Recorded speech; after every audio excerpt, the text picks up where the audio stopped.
ರಾಷ್ಟ್ರೀಯ ವಿಜ್ಞಾನ ದಿನಾಚರಣೆ ಅಂಗವಾಗಿ ವಿಜ್ಞಾನ ವಸ್ತು ಪ್ರದರ್ಶನ ಕೇರುಟಗಿ.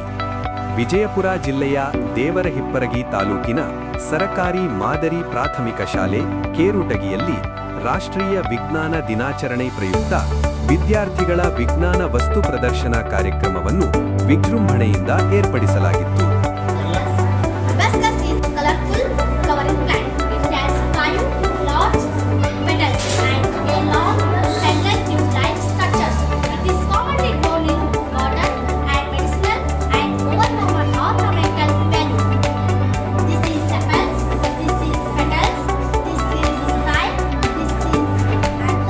ಕಾರ್ಯಕ್ರಮವು ಶಾಲಾ ಆವರಣದಲ್ಲಿ ಉತ್ಸಾಹಭರಿತವಾಗಿ ನಡೆಯಿತು.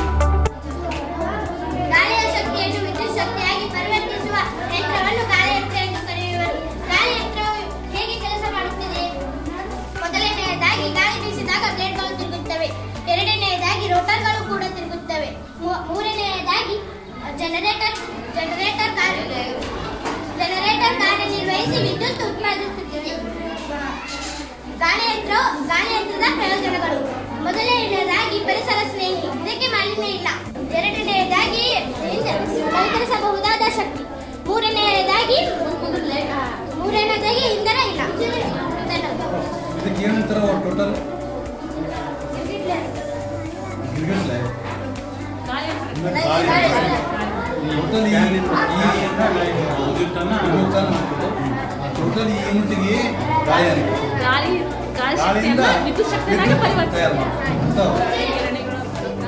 Good afternoon everyone. My name is Lakshmi Patil. I am studying 7th standard in English medium. This model is day and night. ಹಗಲು ಮತ್ತು ರಾತ್ರಿ ಬಗ್ಗೆ ಹೇಳುತ್ತೇನೆ. ಮೂಲ ಕಾರಣ: ಹಗಲು ಮತ್ತು ರಾತ್ರಿಗಳು ಭೂಮಿ ತನ್ನ ಅಕ್ಷದ ಮೇಲೆ ತಿರುಗುವುದರಿಂದ ಉಂಟಾಗುತ್ತದೆ. ಭೂಮಿಯ ತಿರುಗುವಿಕೆ: ಭೂಮಿ ತನ್ನ ಅಕ್ಷದ ಮೇಲೆ ಪಶ್ಚಿಮದಿಂದ ಪೂರ್ವಕ್ಕೆ ತಿರುಗುತ್ತದೆ ಹಾಗೂ ಭೂಮಿಯು ತಿರುಗಲು ಸುಮಾರು 24 ಗಂಟೆಗಳನ್ನು ಬೇಕಾಗುತ್ತದೆ, ಅಂದ್ರೆ 1 ಡೇ ಬೇಕಾಗುತ್ತದೆ. ಮತ್ತು ಈಗ ಹೇಗೆ ಹಗಲು ಆಗುತ್ತದೆ ಎಂದು ಹೇಳಿಕೊಡ್ತೇನೆ. ಭೂಮಿಯ ಯಾವ ಭಾಗ ಸೂರ್ಯನ ಕಡೆ ಮುಖ ಮಾಡುತ್ತದೋ ಅಲ್ಲಿ ಆ ಭಾಗಕ್ಕೆ ಸೂರ್ಯನ ಕಿರಣಗಳು ಬೀಳುತ್ತವೆ, ಅಲ್ಲಿ ಹಗಲು ಉಂಟಾಗುತ್ತದೆ. ಈಗ ಹೇಗೆ ರಾತ್ರಿ ಉಂಟಾಗುತ್ತದೆ ಎಂದರೆ, ಭೂಮಿಯ ಯಾವ ಭಾಗ ಸೂರ್ಯನ ವಿರುದ್ಧ ದಿಕ್ಕಿಗೆ ಇರುತ್ತದೋ ಅಲ್ಲಿ ಬೆಳಕು ಬೀಳುವುದಿಲ್ಲ, ಅಲ್ಲಿ ರಾತ್ರಿ ಆಗುತ್ತದೆ. ಈಗ ಇದನ್ನು ನಾನು ಸರಳ ವಿಧಾನವಾಗಿ ಹೇಳಿಕೊಡುತ್ತೇನೆ. ಒಂದು ಚೆಂಡನ್ನು ತೆಗೆದುಕೊಂಡು ಅದನ್ನು ನಾವು ಭೂಮಿ ಅಂತಂದು ಇಟ್ಕೋಬೇಕು. ಆಮೇಲೆ ಒಂದು ಟಾರ್ಚ್ ಹಾಕಬೇಕು, ಅದನ್ನು ಟಾರ್ಚ್ ಅನ್ನು ನಾವು ಸೂರ್ಯ ಅಂತಂದು ಇಟ್ಕೋಬೇಕು. ಆಮೇಲೆ ಭೂಮಿಯನ್ನು ಚೆಂಡನ್ನು ಇಟ್ಕೊಂಡು ಟಾರ್ಚ್ ಆನ್ ಮಾಡಿದಾಗ ಚೆಂಡನ್ನು ನಿಧಾನವಾಗಿ ತಿರುಗಿಸಬೇಕು. ಆಗ ಚೆಂಡಿನ ಒಂದು ಭಾಗಕ್ಕೆ ಬೆಳಕು, ಇನ್ನೊಂದು ಭಾಗಕ್ಕೆ ಕತ್ತಲು ಮೂಡುತ್ತದೆ. ಬೆಳಕು ಮೂಡಿದಲ್ಲಿ ಹಗಲು, ಕತ್ತಲು ಮೂಡಿದಲ್ಲಿ ರಾತ್ರಿ ಅಂತ ಹೇಳಬೇಕು. ಧನ್ಯವಾದ.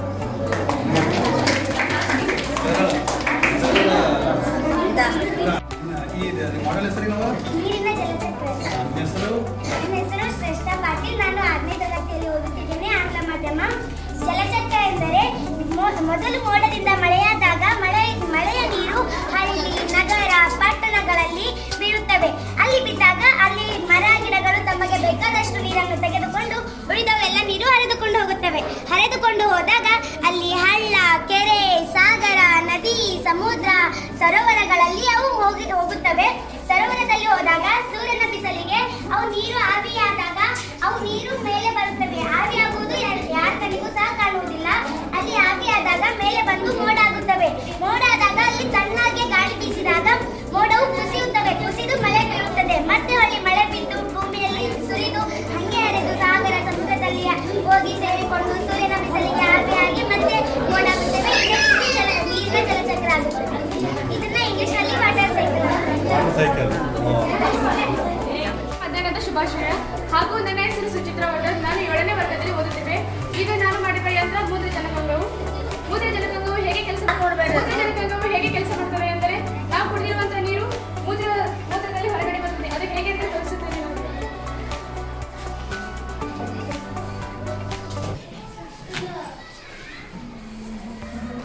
ನೋಡಿ, ಹೀಗೆ ಬರುತ್ತದೆ.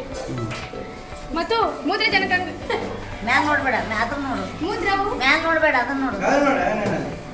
ನಮ್ಮ ಮೂತ್ರ ಜನಕಾಂಗದಲ್ಲಿ 95% ನೀರು ಹಾಗೂ 2.5% ಯೂರಿಯಾ ಹಾಗೂ 2.5% ತ್ಯಾಜ್ಯ, ಈ ಥರ ತ್ಯಾಜ್ಯ ಪದಾರ್ಥಗಳು ಒಳಗೊಂಡಿರುತ್ತವೆ. ಮತ್ತು ಮೂತ್ರ ಜನಕಾಂಗದ ಪರಿಚಯ ಹೇಳಬೇಕೆಂದರೆ, ಮೂತ್ರ ಜನಕಾಂಗವು ನಮ್ಮ ದೇಹದಲ್ಲಿ ಉಂಟಾಗುವ ಅನಾವಶ್ಯಕ ಪದಾರ್ಥಗಳನ್ನು ಹೊರಹಾಕುತ್ತದೆ. ಹಾಗೆಯೇ ರಕ್ತವನ್ನು ಶೋಧಿಸಿ ಮೂತ್ರದ ರೂಪದಲ್ಲಿ ಕಸವನ್ನು ಹೊರಗಡೆ ಹಾಕುತ್ತದೆ. ಮತ್ತು ಇದರಲ್ಲಿ 4 ವಿಧಗಳು.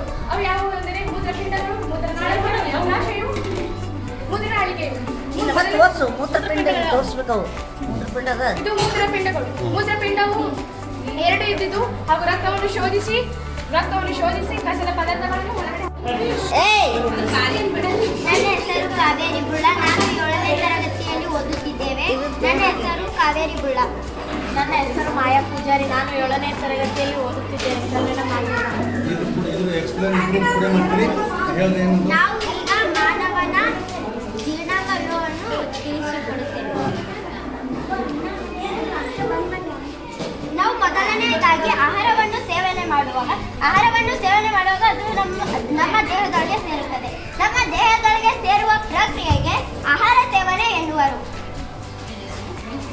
ಆಹಾರವು ಹಲ್ಲಿನಿಂದ ಯಾಂತ್ರಿಕವಾಗಿ ಸಣ್ಣ ಸಣ್ಣ ತುಂಡುಗಳಾಗಿಸುತ್ತದೆ. ಬಾಯಿಯಲ್ಲಿ ಲಾಲಾರಸವು ಇರುತ್ತದೆ. ಅದು ರುಚಿಯಾಗುವಂತೆ ಮತ್ತು ಜೀರ್ಣವಾಗುವಂತೆ ಮಾಡುತ್ತದೆ. ನಾವು ಚಿಕ್ಕವರಿದ್ದಾಗ ನಮಗೆ ಹಾಲು ಹಲ್ಲುಗಳು ಇರುತ್ತವೆ. ಅವುಗಳು ದೊಡ್ಡಾದ ಮೇಲೆ ನಮಗೆ 4 ಪ್ರಕಾರದ ಹಲ್ಲುಗಳು ಬರುತ್ತವೆ. ಅವುಗಳೆಂದರೆ ದವಡೆ ಹಲ್ಲು,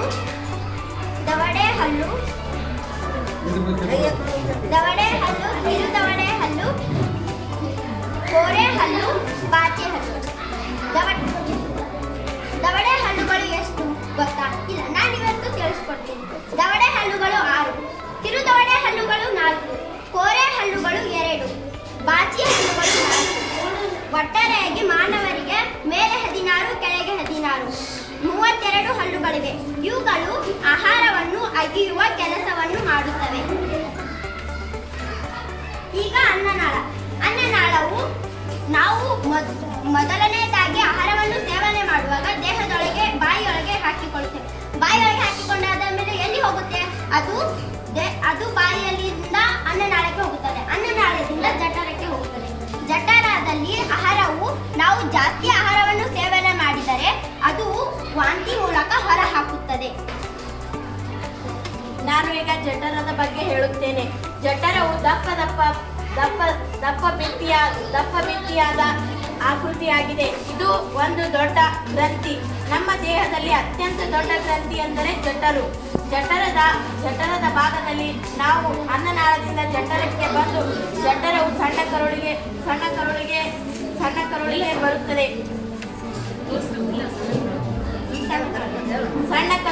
ಸಣ್ಣ ಕರುಳು ಸುರುಳಿಯಾಗಿರುತ್ತದೆ. ಸುಮಾರು 7.5 ಮೀಟರ್ನಷ್ಟು ಉದ್ದವಿರುತ್ತದೆ. ಅದು 7.5 ಮೀಟರ್ನಷ್ಟು ಉದ್ದವಿರುತ್ತದೆ. ಅದು ಯಕೃತ್ ಮತ್ತು ಮೇದೋಜೀರಕಾಂಗಗಳಿಂದ. My name is Nirmala. I am studying in 7th standard in PE class. Sir, ನಾವು ಏನು ನೋಡಾಕ್ತೀವಂದ್ರೆ ಒಂದು ಗಿಡ ಇರ್ತೈತಿ. ಬಟ್ ಅದು ಎಲಿಗಳು ಇರ್ತಾವಲ್ಲ, ಅದು ಹೆಂಗೆ ಉಸಿರಾಡ್ತೈತಿ ನಿಮಗೆಲ್ಲ ಗೊತ್ತೈತಿ. ಎಲಿಗಳು ಹೆಂಗೆ ಉಸಿರಾಡ್ತಾವ? ಅದಕ್ಕೆ ಪತ್ರರಂಧ್ರ ಇರ್ತೈತಿ. ಅದು ನಿಮ್ಗೆಲ್ಲರ ಕಣ್ಣಿಗೆ ಕಾಣ್ತೈತಿ ಇಲ್ಲ? ಈ ಸದ ನಾಯಿ ಮೈಸ್ಕೋಸ್ಕೋಪ್ ಒಳಗ ಹೆಂಗೆ ಕಾಣ್ತೈತಿ ಅಂತ ನಿಮಗೆ ತೋರಿಸ್ತೀನಿ. ಯಾರೇ ಒಬ್ರು ಬಂದು ನೋಡ್ರಿ.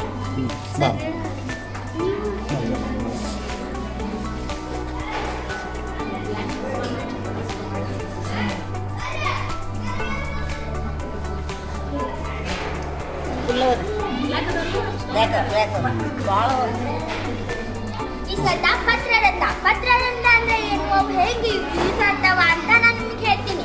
ಪತ್ರರಂಧ್ರ ಅಂದ್ರೆ ಸಸ್ಯಗಳಿಗೆ ಉಸಿರಾಡಲು ತುಂಬಾ ಉಪಯೋಗ. ಅವು ಬೆಳಗಿನ ಜಾವದಲ್ಲಿ ತೆರೆದಿರುತ್ತವೆ. ಆದರೆ ಸಂಜೆ ಆದ ತಕ್ಷಣ ಅವು ಸರಳದಿಂದ ಮುಚ್ಚಿರುತ್ತವೆ. ಆದ ಕಾರಣ ನಮ್ಮ ಮೂಗು ಹೇಗೆ ನಮ್ಮ ಮನುಷ್ಯನಿಗೆ ಎಷ್ಟು ಮುಖ್ಯವಲ್ಲವೋ ಸಸ್ಯಗೂ ಕೂಡ ಆ ಪತ್ರರಂಧ್ರ ತುಂಬಾ ಮುಖ್ಯ ಅಂತ ಹೇಳುತ್ತಾ ಕಾರ್ಯಕ್ರಮವನ್ನು ಶಾಲೆಯ ಮುಖ್ಯ ಶಿಕ್ಷಕರು ಶ್ರೀ ಎಸ್ ಸಾತಿಹಾಳ ಗುರುಗಳು ಉದ್ಘಾಟಿಸಿದರು. ವಿದ್ಯಾರ್ಥಿಗಳು ತಾವು ಸಿದ್ಧಪಡಿಸಿದ ವೈವಿಧ್ಯಮಯ ವಿಜ್ಞಾನ ಮಾದರಿಗಳನ್ನು ಪ್ರದರ್ಶಿಸಿ ಅದರ ಕಾರ್ಯವಿಧಾನವನ್ನು ಸ್ಪಷ್ಟವಾಗಿ ವಿವರಿಸಿ ಎಲ್ಲರ ಗಮನ ಸೆಳೆದರು. ವಿದ್ಯಾರ್ಥಿಗಳ ಸೃಜನಶೀಲತೆ ಹಾಗೂ ವಿಜ್ಞಾನಾಸಕ್ತಿ ಎಲ್ಲರ ಮೆಚ್ಚುಗೆಗೆ ಪಾತ್ರವಾಯಿತು. ಶಿಕ್ಷಕರು ವಿಜ್ಞಾನ ದಿನದ ಮಹತ್ವವನ್ನು ತಿಳಿಸಿ ವಿಜ್ಞಾನ ಮನೋಭಾವ ಬೆಳೆಸುವ ಅಗತ್ಯವನ್ನು ಒತ್ತಿ ಹೇಳಿದರು. ಕಾರ್ಯಕ್ರಮದ ಅಂತ್ಯದಲ್ಲಿ ಉತ್ತಮ ಪ್ರದರ್ಶನ ನೀಡಿದ ವಿದ್ಯಾರ್ಥಿಗಳಿಗೆ ಬಹುಮಾನಗಳನ್ನು ವಿತರಿಸಲಾಯಿತು. ಈ ವಿಜ್ಞಾನ ವಸ್ತು ಪ್ರದರ್ಶನವು ವಿದ್ಯಾರ್ಥಿಗಳಲ್ಲಿ ವೈಜ್ಞಾನಿಕ ಚಿಂತನೆ ಹಾಗೂ ನವೀನತೆಯ ಮನೋಭಾವವನ್ನು ಬೆಳೆಸುವಲ್ಲಿ ಯಶಸ್ವಿಯಾಯಿತು. ಶಾಲೆಯ ಮುಖ್ಯ ಗುರುಗಳು ಶ್ರೀ ಎಸ್ ಸಾತಿಹಾಳರವರು ಮಾತನಾಡಿ ಎಲ್ಲ ಮಕ್ಕಳಿಗೆ ಅಭಿನಂದನೆಗಳನ್ನು ತಿಳಿಸಿದರು. ಹಾಗೆಯೇ ಈ ಅದ್ದೂರಿ ಯಶಸ್ಸಿನ ಹಿಂದೆ ಶಾಲೆಯ ವಿಜ್ಞಾನ ಶಿಕ್ಷಕಿಯರಾದ ಶ್ರೀಮತಿ ಶಾಂತಮ್ಮ ಬಿರಾದಾರ್ ಗುರುಮಾತೆಯರ ಪರಿಶ್ರಮ ಮತ್ತು ಮಾರ್ಗದರ್ಶನ ಮಹತ್ತರ ಪಾತ್ರ ವಹಿಸಿದೆ ಎಂದು ಅವರ ಮಾರ್ಗದರ್ಶನಕ್ಕೆ ಅಭಿನಂದನೆಗಳನ್ನು ಸಲ್ಲಿಸಿದರು. ಈ ಒಂದು ಸಂದರ್ಭದಲ್ಲಿ ಶಾಲೆಯ ಹಿರಿಯ ಶಿಕ್ಷಕರಾದ ಶ್ರೀ ಎಚ್.ಜೆ. ಯಂಕಂಚಿ, ಶ್ರೀಮತಿ ರೇವಮ್ಮ ದೇವರಮನಿ, ಶ್ರೀಮತಿ ಆರ್.ಪಿ. ಕಟ್ಟಿ, ಶ್ರೀ ಆರ್.ಎಂ. ಕಾಸರ್, ಶ್ರೀಮತಿ ಮಲ್ಲಕ್ಕ ನ್ಯಾಮಗೌಡ, ಶ್ರೀ ಈರಣ್ಣ ಬಾಡಗಿ, ಶ್ರೀಮತಿ ಶಾಂತಮ್ಮ ಬಿರಾದಾರ್, ಕುಮಾರಿ ರೋಜಾ ಮದಾಳೆ, ಕುಮಾರಿ ಬಿ.ಎಸ್. ಹಿರೇಮಠ್, ಶ್ರೀಮತಿ ಸುಮಿತ್ರಾ ಲಾಯದಗುಂದಿ, ಶ್ರೀಮತಿ ಭಾಗ್ಯಶ್ರೀ ಸಾತಿಹಾಳ್, ಶ್ರೀಮತಿ ಅಶ್ವಿನಿ ಕುರತಳ್ಳಿ ಹಾಗೂ ಎಲ್ಲ ವಿದ್ಯಾರ್ಥಿಗಳು ಭಾಗವಹಿಸಿ ಕಾರ್ಯಕ್ರಮವನ್ನು ಯಶಸ್ವಿಗೊಳಿಸಿದರು. ವರದಿ ಮಂಜುನಾಥ್ ಸಾತಿಹಾಳ್, ತಾಲೂಕು ವರದಿಗಾರರು ದೇವರಹಿಪ್ಪರಗಿ.